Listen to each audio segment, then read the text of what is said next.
The low hum of the server room was a dull counterpoint to the rhythmic times thump thump thump times of my fingers on the keyboard, often past midnight. Stale coffee, lukewarm, sat beside me, mirroring the feeling of an energy long expended but never replenished. I was the ghost in the machine, tirelessly processing data, analyzing market shifts, and building client proposals, while the actual glory, the client praise, the public accolades, always landed squarely on my partner's desks. Every meticulously crafted report, every late-night revision, every problem quietly averted was an entry in an invisible ledger. My column accumulated hours and detailed breakthroughs, yet the other column, for recognition and equitable compensation, remained stubbornly blank, a stark contrast to their effusive promises. They sold potential and promised partnership, painting vivid pictures of a shared empire, their charisma a potent lure. But the reality was a constant grinding harvest that only I tended. It felt like a medieval arrangement. I, the diligent peasant, working their field, making their land fruitful, while my own granary stayed empty. My partners, always quick with a charming anecdote for investors, rarely offered a direct glance my way. Their dismissiveness was a subtle weight, a chain invisible but profoundly felt, tightening around my potential. This wasn't merely unfair. It was an unsustainable imbalance, a fundamental flaw in the enterprise's very foundation. The quiet in my apartment, once a heavy blanket of despair, slowly began to morph into something else. A sanctuary for thought, a crucible for resolve. I spent weeks replaying everything, every stolen idea, every late night fueled by a false promise. It wasn't just the betrayal that burned. It was the sickening realization of the true cost. My intellectual property, my creative vision, now paraded as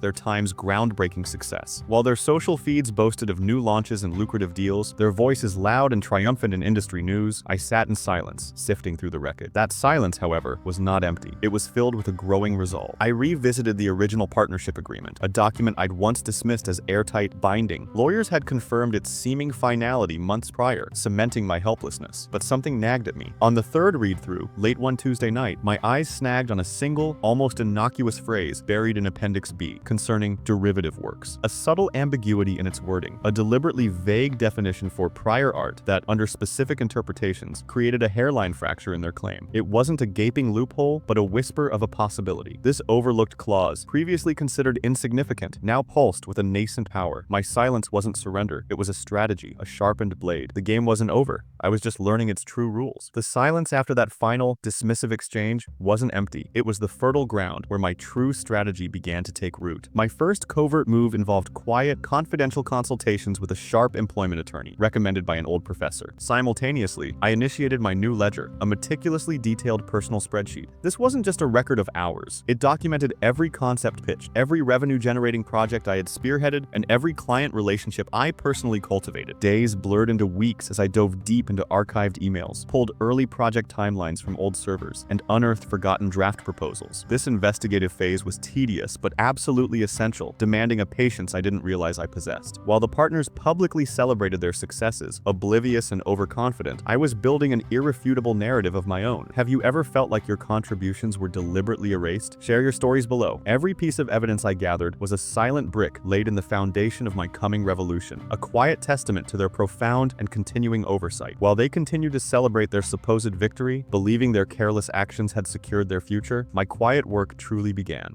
My days were a precise ballet of strategy and execution. I spent weeks meticulously filling out intellectual property claims, each form carefully double-checked, each signature notarized. These weren't direct challenges, they were preemptive fortifications. Concurrently, registered letters, legally binding and discreet, were dispatched to key stakeholders and potential partners, subtly laying groundwork for future opportunities, framing a new narrative for the market, but never explicitly naming them. Evenings were dedicated to covert meetings in hushed coffee shops, outlining new visions to ethically aligned investors who understood true value in ethical growth, not just short-term gains. Realism, however, dictated the pace. IP registrations aren't instant. There's a mandated review period that can stretch for months. Formal service of documents also requires patience, adhering to strict legal protocols designed for accuracy, not speed. But I understood that delay was not denial. The first tangible evidence that my quiet efforts were taking root wasn't a direct confrontation from me, but an urgent, internal memo circulating through their executive ranks. It flagged unforeseen third-party claims and significant ownership challenges within their core assets. It was their own counsel, scrambling to understand the source of the sudden, seismic shifts, who delivered the pattern interrupt, forcing them to confront the quiet force they had so blithely underestimated. The invisible seeds I'd meticulously planted were now manifesting as a tangible harvest of official documents, each a stark and undeniable contrast to their previous carelessness and oversight. The ledger was turning. Soon, the true accounts would be balanced. My quiet presentations, each an irrefutable brick of evidence began to echo in the echoing halls of their public lives. The initial dismissals, loud and performative, swiftly curdled into something far uglier. Liam, whose bluster had always been his default setting, took to social media, posting veiled accusations of mental instability and greed-thinly disguised attacks that only highlighted his own unraveling. My inbox, previously silent, now pinged with emails from PR firms they'd hired, threatening defamation suits and demanding I retract my slanderous claims. Yet, for every public outburst they engineered, another legal document silently landed on their attorneys' desks. Certified bank records, notarized witness statements, and property appraisals. Their defense, I learned through quiet channels, was growing prohibitively expensive. Retainer fees for their high-powered litigators alone totaled tens of thousands weekly, a sum that bit deeply into the very assets I was laying claim to. Their fear wasn't just losing face, it was truly losing everything. I offered no rebuttal, no comment. My silence was the perfect amplification for their frantic noise, each accusation they hurled only serving to tighten the noose of their own making. The foundations they thought impenetrable were now visibly cracking, and the sound of falling plaster was deafening solely to them. The final meeting was set for a Tuesday, a day I'd circled on my calendar, not as a deadline, but as an awakening. We sat at a long, polished conference table, my lawyer, there too, and the neutral mediator, the air thick with an unspoken challenge. When it was my turn, I laid out my case calmly, presenting the timestamps, emails, and documented revisions. My voice,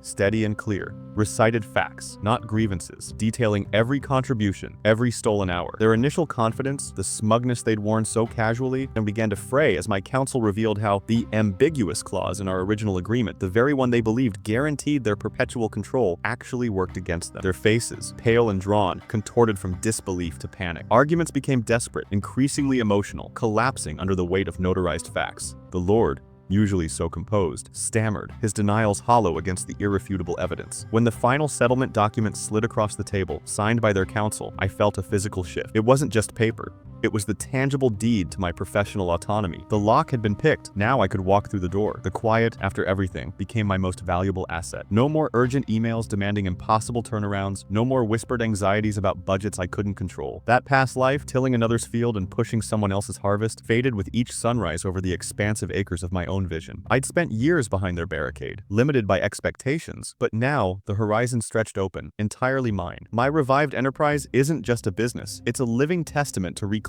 what was always mine. Every decision, from material sourcing to equitable profit sharing, is built on values they dismissed as idealistic. I choose collaborators based on integrity, not merely chasing metrics. The capital I secured fuels sustainable, ethical growth, meticulously managed for true abundance. They'd tried to box me in, dictating my worth and limiting my reach. But where they saw a humble laborer, I was always charting the soil, understanding seasons, planning the yield. There's deep satisfaction in cultivating this ground, knowing every success is a seed I nurtured. They thought I was just a peasant, easily discarded, but I was always the architect of the land. Now, I own the harvest. If you've successfully reclaimed your power, what was your turning point? Share your wisdom below. The future isn't just about money, it's sovereignty, building a legacy where honesty and effort genuinely pay. This, finally, is my dominion.